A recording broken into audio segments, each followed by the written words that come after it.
hello everybody, my name is Lucy and welcome to Books and Brushes. So today I'm doing the second half of my August wrap up. I know I keep doing two parts to these wrap ups, but when I read so many books and I want to talk about them properly, not just skim rush over them, so I have to split them up into two videos. And hey, you're getting more content and I'm talking more about the books, and after all we're on BookTube to hear about the books people have read. Last video we covered a whole bunch of books that I talked about, plus I mentioned the book I will be doing a rant review on, so stay tuned, that'll probably be the next video I put out. Isn't that exciting? Because I can't wait for you to see that video. But this video I'm going to be talking about the second half of the books I read in August, so let's just pick up where we left off. So the next book I read in August was Trinkets by Kirsten.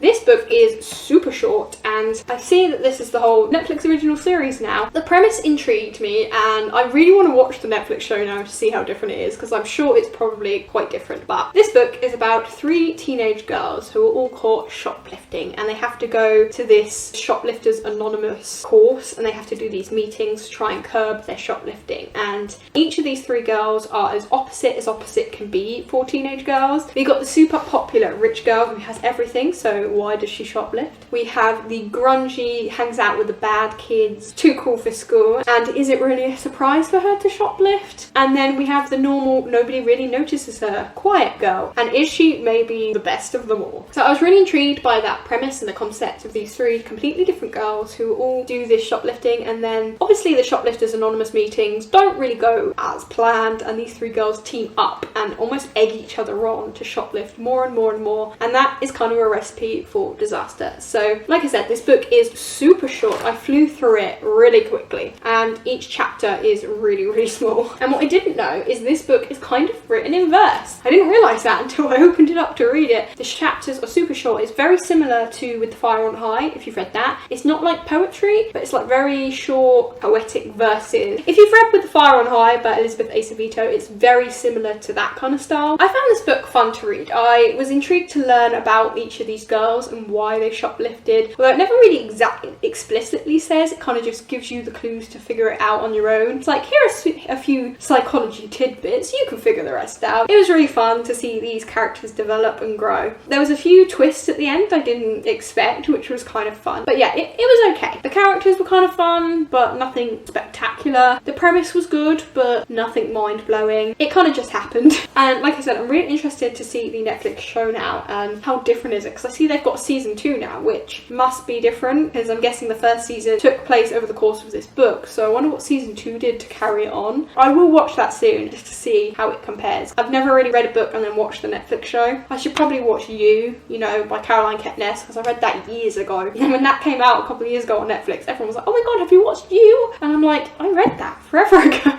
and I still need to get around to that, but I'm not really sure if it's my thing or not. Maybe we're over it. The hype has definitely passed. Either way, yeah, this book was okay, and I don't really have much more to say about it. The next book I read in August. Now this is the one that I really want to talk about. I really enjoyed this book. After I read it, I went on Goodreads, which is always a bad mistake, because I saw so many bad reviews for it, which I thought were a bit uncalled for, because they're like, oh my god, the rating is bad, and I'm like, do you have any specific examples of this? I thought it was a great book, and I cannot wait to talk about it, because no one's talking about it on BookTube that I have seen, and that needs to change. So I read Internment by Samira Ahmed. Hold on. Yes, Samira Ahmed. Damn it, so close. When I picked this up, I mentioned it because I thought the premise was wow and powerful, and reading it, yeah, pretty much was exactly what it promised. Internment is a book set in the near future America. Near future, almost like tomorrow, where Muslims are declared a national terrorist threat and are being put into camps. And that is about as intense and emotional and hard-hitting as it probably sounds. So in this book, it talks a lot about Islamophobia and how, especially America, is getting to this point where they see a hijab and they go apeshit that these people are terrorists. And obviously that's not,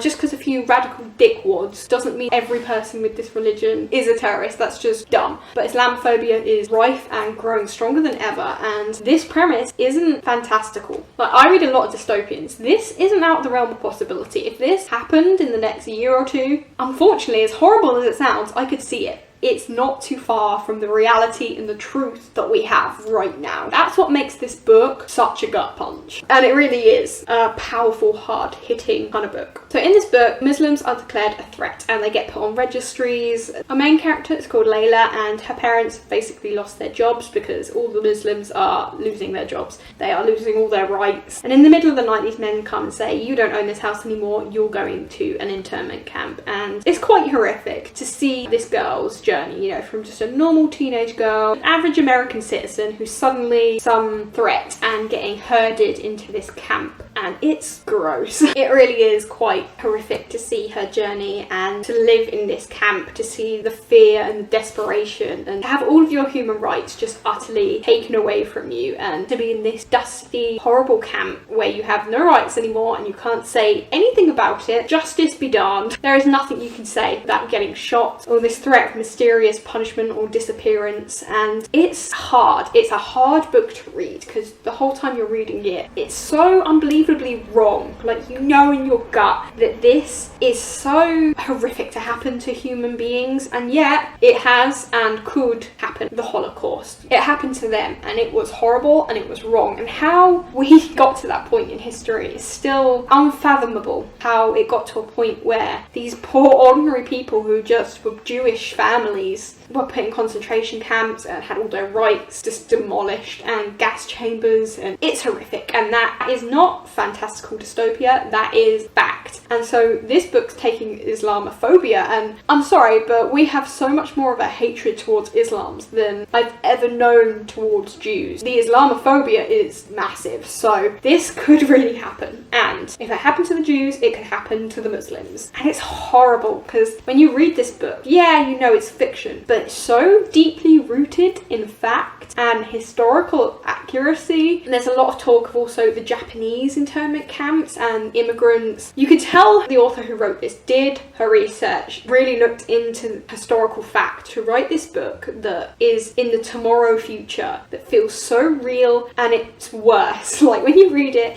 it feels so much worse knowing that this not only has happened, but is likely to happen like this. And it was so just gut-wrenching to read. Like, a lot of people wouldn't enjoy reading this book because of that, because it's hard-hitting, but I personally think it's important because we don't ever want this future to happen. And we need to explore it, we need to delve into it and say, do you want this future? Do you see how gross this future could be? Let's not have this. Let's not. I thought it was very human from this perspective of this 17-year-old girl. It was very heartfelt. One person's experience in such a horrific place, and I really enjoyed that. You could feel the desperation while you read this book. It was shoved down your throat how horrific this was, and I don't mind that. A lot of the reviews I read said, ooh, there's no nuance, it's so in your face. And I'm like, well, yeah, it's about Islams being put in internment camps. Of course it's horrific. I didn't want this to be subtle. This is not subtle. This shouldn't be a subtle topic. It is shoving your face down your throat. This is gross. Let's not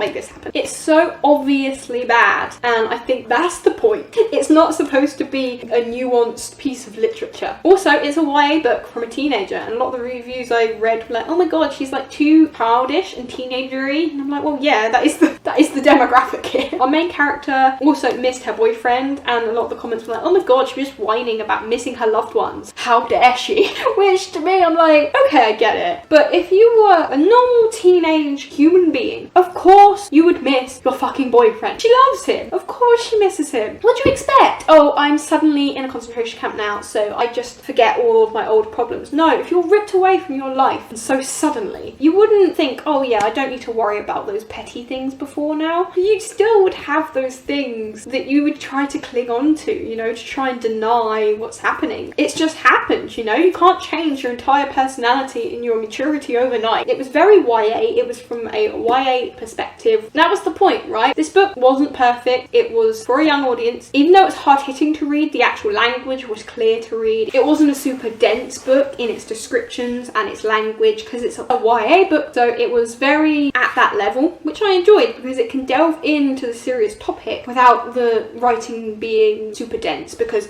we're talking about adult topics, we can't possibly have breezy writing. Yeah, this book wasn't perfect. The ending was a bit too cookie cutter, like it wouldn't have wrapped up this cleanly, it wouldn't have had probably such a happy ending. It was horrific in the beginning, but also it could have been a lot worse. If this actually happened, I doubt things would have gone this well. Things would have been a lot worse, and I kind of wish things didn't go well in the end, just to prove that point. I don't know. Either way, I thought it was a really hard-hitting, really well-researched, interesting book. It was from a very down-to-earth human place of this teenage girl who's just been completely cast out of her life, and it was very revolutionary and fighting up to the man. And I think that was the reason for the ending, to be hopeful in this very hopeless, dire situation. The author didn't want to say, and everything went to shit, the end. I think she wanted to end it on a hopeful, let's not have this happen, let's fight back and let's avoid it before it does happen. Let's try and cut Islamophobia down so that this horrible future doesn't happen, and let's fight back, kind of thing. I think that was the reason the ending was so positive, but I really enjoyed it. It was a really great read. It was super entertaining, super dark, and the topic was really important. I had so much fun. Why is no one talking about this on BookTube? I do not know. The topic is so potent, the subject matter is so large, that I don't know why this book isn't being talked about. This book was great, and I think more people should read it. And if you like hard-hitting books, if you like delving into the worst, but if you like a wide perspective, this is that book. I'm so glad this was written.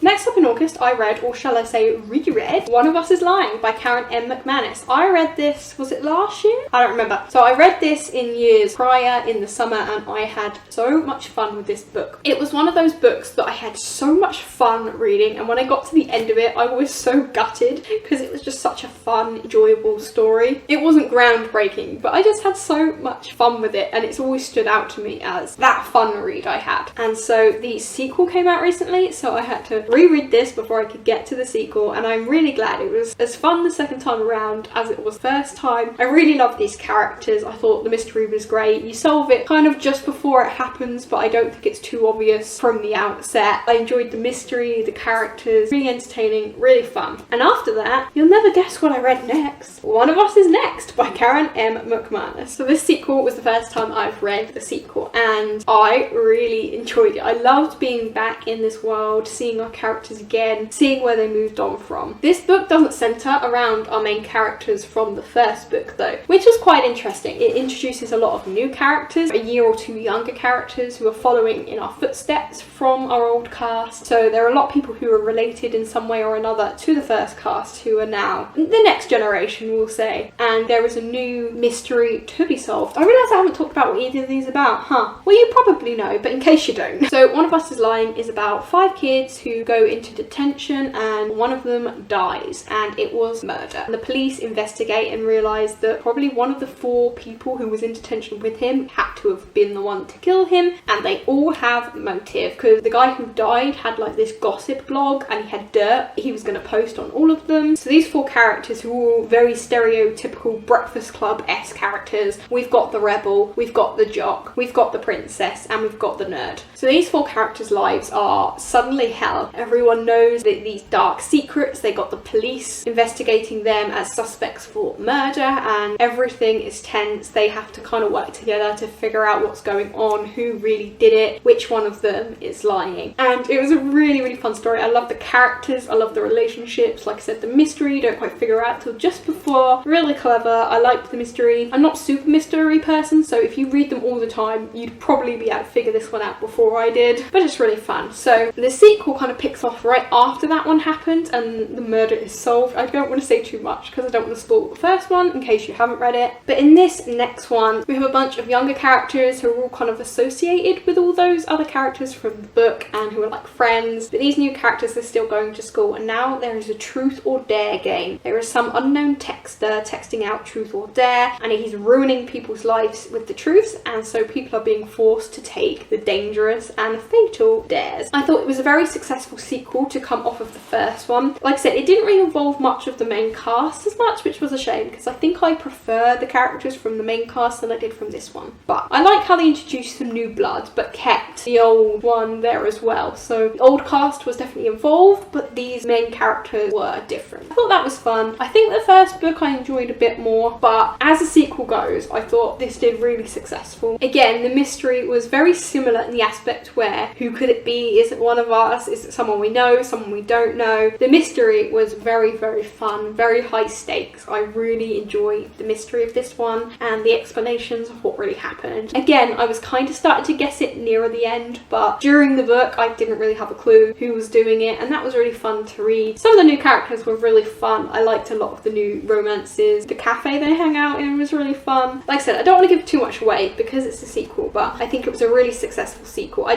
kind of wish some of the old characters were involved a little bit more, aka Bronwyn and Nate, but I had a really fun time reading this book and I'm glad I did. The next book I read in August was an audiobook, funnily enough. I was painting. If you've been watching my videos, you know I just moved into this house in the last few months, and so I painted the downstairs living room, or at least I made a good start on it. And while I was doing that, I decided to pick up an audiobook to listen to while I was painting the walls. I do have the book, however it's at the bottom of a massive stack over there, and I really don't want to get it out. I'm going to put the picture here. I listened to The Life of Lee by Lee Evans. I have a bunch of comedian autobiographies and I've read his before a couple of times physically. I've never listened to the audiobook though, which was fun because Lee Evans actually narrated the audiobook too, which was good, kind of just like Michael McIntyre's one. I really love comedian audiobooks and I love it when they narrate it themselves. That was a really fun read. I haven't read the Lee Evans autobiography in probably a few years. It's been a long time, so I forgot most of the story, which was fun, and it was fun to listen to while I was painting. I don't really have a lot to say on it. It's a very good book. It's very humble, sad in certain point. Towards the end, they go through some hard times. It's really interesting to see, you know, how Lee met his wife. They're so sweet together. His childhood and everything. Very humble upbringings. Yeah, it was a really enjoyable audiobook. I can't remember how long it was. It's like 10 hours or something, and I listened to it over the course of a couple of days I was painting. I had a lot of fun listening to it for the first time. I read One of Us is Lying, I read One of Us is Next, and then after that, the companion novel Two Can Keep a Secret by Karen M. McManus. Yes, the whole set. So this book is not a sequel to those. This is a companion. So it's set in the same world. It's got a similar, it's a mystery hometown vibe set with teenagers, but it's completely nothing to do with that story or those characters. The thing is with this book is I haven't finished it yet. So I probably will finish it in the next day or two because I've flown through these books in like a day or two maximum, which is probably why I read so many this month. I've got the rest of today. So today is actually the last day of August. Tomorrow is September and I will finish this off tonight. I'm pretty confident. I've got nothing to do tonight and I will fly through this book tonight. The only unfortunate thing is I can't really tell you about this book, you know, my thoughts on it. I will tell you what I think of it so far, but I can't give you my full review on it until I've read it. So sorry about that, but I needed to record this video today if I was going to get it out in the first week of September. So this book is about a small hometown called Echo Ridge, and quite a few years ago there was this tragic event where the homecoming queen went missing and no one ever knew what happened to her. And now a few years later, two of the relatives of that missing girl, so it's their auntie who went missing, these two teenagers go to live in Echo Ridge because of an event that happened in their family and they had to move back. This very small town where everybody knows everybody, whereas they came from a place where no one wouldn't know who you are, recognize you, but now everyone talks to them like they know everything about you. And the homecoming court is under threat again. There's lots of threatening messages going around and it looks like another disappearance is about to happen. Is it the original? Is it a copycat? Right now I'm in that kind of vibe where we're not sure where it's going to go. My thoughts on this book so far is I'm enjoying it. I'm not sure it's as good as One of Us is Lying or Two of Us is Next. However, I haven't finished it, so maybe by the time I get to the end it'll be way better. Who really knows? At the moment I'm having fun and I'm enjoying it, but I don't know if it's going to be that original One of Us is Lying book. We'll see. I'm having fun with it and I will let you know in the future how it goes. Oh, my throat hurts. My hair just won't behave and I've been talking forever, so my throat is dying. Luckily, that's the end of the video. So those were the second half of the books I read in August. If you didn't check out the first half, why didn't you check out the first half? Go check out the August wrap-up part 1. I really hope you enjoyed watching these videos. Like I said, wrap-ups are weird because I feel like people watch TBRs more than they do wrap-ups, which is kind of odd to me since you don't actually read anything in a TBR. Hopefully you enjoyed this wrap-up, and I won't always do wrap-ups. I do have other videos coming in the future. For instance, the next book to come out is my rant review for the 8 Pieces of Silver Silver by Patris Lawrence, and that one is a full-on rant review. I'm really excited for that rant review. I don't know when I'm going to film it, but it's not going to be now because of my throat. Can you hear it cracking, or is it just obvious to me? Thank you so much for being here and watching this video if you did, and let me know down below which of these books is your favourite. Have you read any of them? Do you want to read any of them? What did you read in August? Honestly, you can tell me what your favourite fruit is down below and I'd chat with you. I love chatting with you guys down in the comments. It is my favourite thing to do, and I feel like I haven't really had many comments recently because I took my break and I haven't posted as much, and I really miss my comment. I really want my comments, so let me know and we'll have a chat. If you like this video, you can like it down below, you can subscribe, you can do the things, and thank you so